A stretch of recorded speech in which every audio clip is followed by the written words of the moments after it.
As Old as Time, Part 3. Escape. Belle had never felt so terrible and alone in her life. It wasn't just the pain.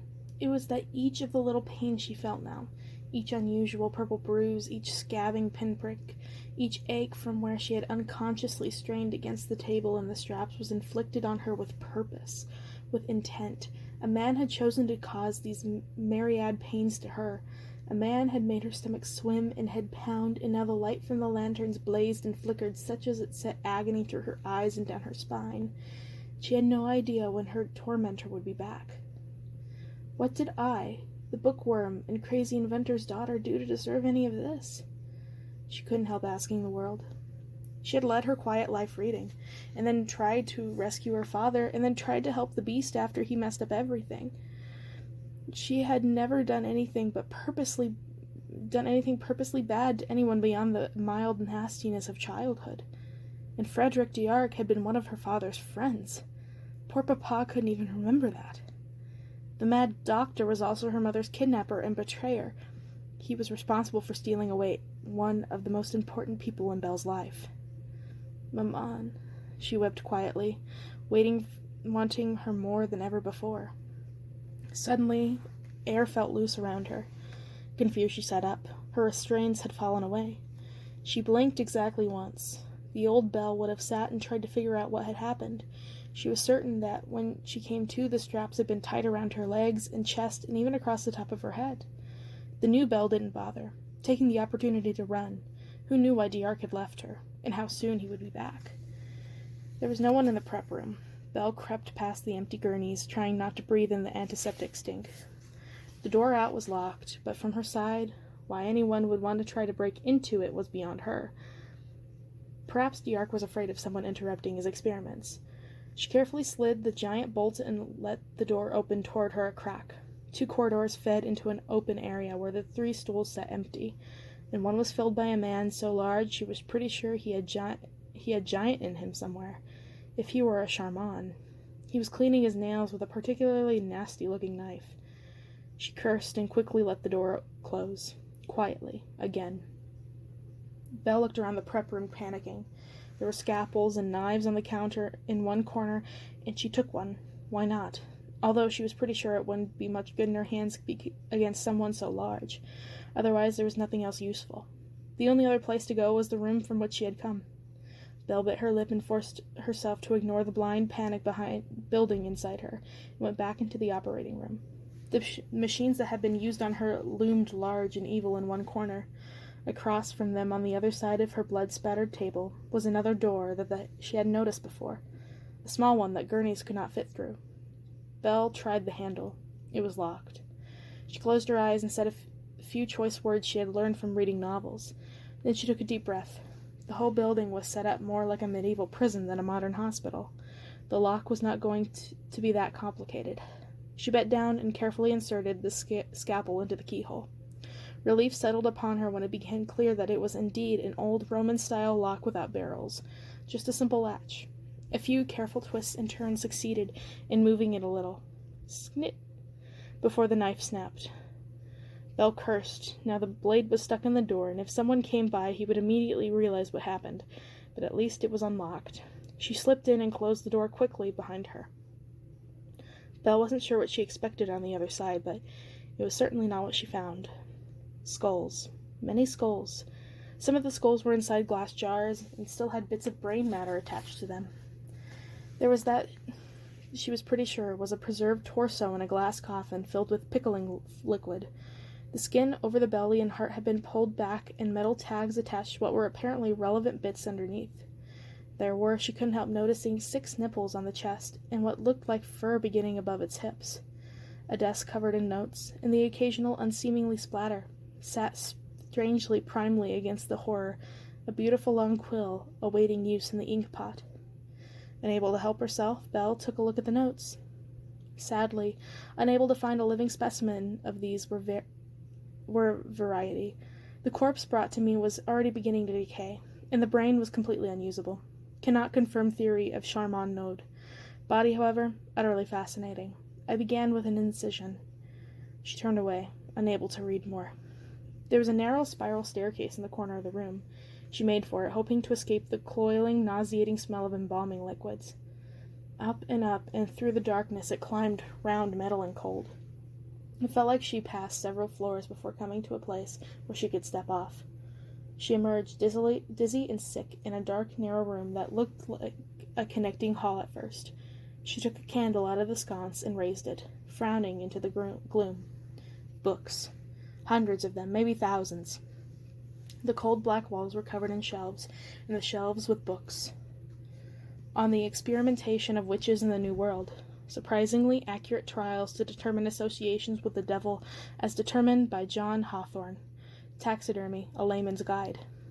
The Neurochromion, the evils of l'espiratu. Destructive anatomy. Successful torture methods of the late 11th century. Belle picked up a book at random. The page it opened to had an etching of a screaming woman with horns being opened from gut to nose by a calm surgeon. She dropped it, feeling tainted by its very touch.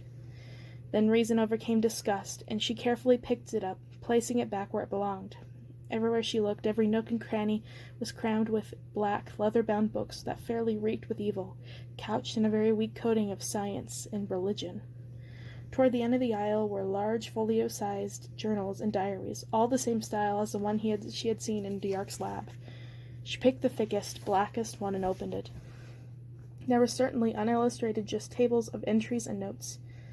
Madame Annabelle Salvage, female, 43, at time of entering possession, famed compounder of unlikely potions and tonics. Cured. Survived. See notes, Charman node removal. Blood purification. Anonymous, female short, speaker to animals. Cured. Deceased. The list went on and on.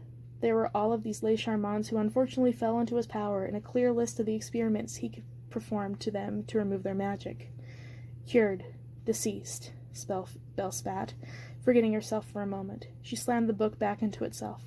She longed to destroy it, as all the good books in Monsieur Levi's shop had been.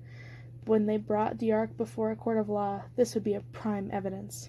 She hurried on, holding her hand around the flame so it wouldn't go out, more determined than ever to escape, to rescue her parents, to survive and bring terrible retribution to the monster who ran this asylum. The library door opened into a broad, well-lighted area shaped like a bottleneck.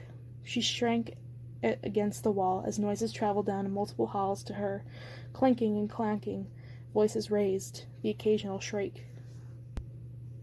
The narrow end of the room had one giant set of double doors with wide bars, allowing whoever was inside to watch what lay beyond them. "Who's the keeper tonight?" came a voice from the other side. It was rough and male and deep. Belle thought of her masked captors. "It's Filthy Mary," another voice said with a laugh. "Pho, may as well leave it alone, then. Don't have to tell me twice." Keeping her back against it, Belle crept along the wall farthest from these voices and peeped around the corner, down the first hall. There was a large locked door built into the heavy stone frame just a few feet away. Through the grill in it she could hear the moans and cries of the now truly insane. She passed quickly by and moved on to the next hall, praying no one was watching. Same thing, a locked door, the cries of the deranged beyond. Same for the next hall. The one after revealed something different. There was no locked door set into it. Instead, it widened and opened into a sort of a storage area. There were piles of neatly folded, surprisingly clean laundry on shelves, unused chamber pots ready to go, shapeless robes with wide belts, and trays being laid out with bowls and bread for dinner. Doing the laying out was a woman whose very shape made Belle almost buckle with rage. Without thinking, Belle ran on quiet tiptoes as fast as she could, picking up speed and slamming the older woman as hard as she could into the middle of her back. The hateful woman fell, the one who had accompanied Belle for her comfort to the room of torture, who hadn't felt the need to wear a mask, ever. She moaned as her face hit the table in front of her and her legs collapsed. "What?" the woman began. Belle grabbed the closest thing she could, a tin chamber pot, and smashed the woman across the head with it. The woman slumped, silent and bleeding. Belle took one moment to breathe. She took another moment to reflect on what recent events were turning her into. But by the third moment she was feeling all over Filthy Mary for the set of keys she knew she would have. Viola, next to her kitchen knife under her belt. Belle took the big, black, ugly lump of keys and the knife and hurried into the hall. "Everything all right out there?" Belle froze as the guard's voice called through bars. She thought desperately. "Keys kept slipping through my fingers," she called back, in as close as an imitation of the woman's terrible accent as she could manage. She put a nasty purr to it. "You want to come and help me with your strong hands?" "No, go ahead," the voice said quickly. Belle closed her eyes and allowed herself a deep sigh of relief. None of the rooms in this corridor were as nice as the one she and her father had been thrown into. These were barely 4 feet wide, unlit, and very stank. Belle went quickly through the smaller keys, trying to find the likely one. Moans increased up and down the row as the metal clinked, either from fear or expectation of gruel. It was hard to say. When Belle finally threw the first door open, it was hard to say who was more surprised, she or the person within. The person was small, very small, and despite the foul conditions of the cell in the prison, Belle was pretty sure that it wasn't his hair that was disheveled to the point of looking like a hedgehog's prickers. The person really had a head covered with hedgehog prickers. "Go," Belle said when she found her voice. She pointed to the door. "You're free." The poor thing blinked at her with big, sticky black eyes. It started to open his mouth. "Shh," Belle said, fingers to lips. "Go." At that, the creature ran, or scurried. It was hard to tell. Belle's plan was simple. Unlock all the doors as fast as she could. Let all the prisoners out. Find her mother and father while chaos ruled the insane asylum and the guards dealt with all the other inmates. It wasn't great, but it was all she had. She ran to the next cell, and the next. Most of the prisoners were seemingly human. All had terrible cuts and scars on their heads, and some of the people were shockingly familiar. "Monsieur Ballinger?" she gaped in shock. He was the present Monsieur Ballinger's father, a great man who was said to be able to spin sugar confections so delicate and airy it was as if the angels themselves created them. But Belle hadn't heard anything about him in years. He looked sad and faintly embarrassed, and sick, pale yellow and wheezing. Belle opened her mouth to say something. He was someone's father, just like Maurice was hers, stolen and abandoned here. And that's when the guards finally figured out something was going on. Hey, Adrian, come here. Why isn't Mary back yet? I think we have a problem." Belle ran out. Hopefully the old Charmant baker would follow, but she didn't have time to find out. She flung herself desperately from cell to cell, unlocking each as fast as her fingers could manage. The sounds of shouting grew louder and closer. Finally, when she flung open the last door, there was no one waiting for her. Just something almost like a corpse tied down to a hard stone bench. It lifted its head to look at the newcomer.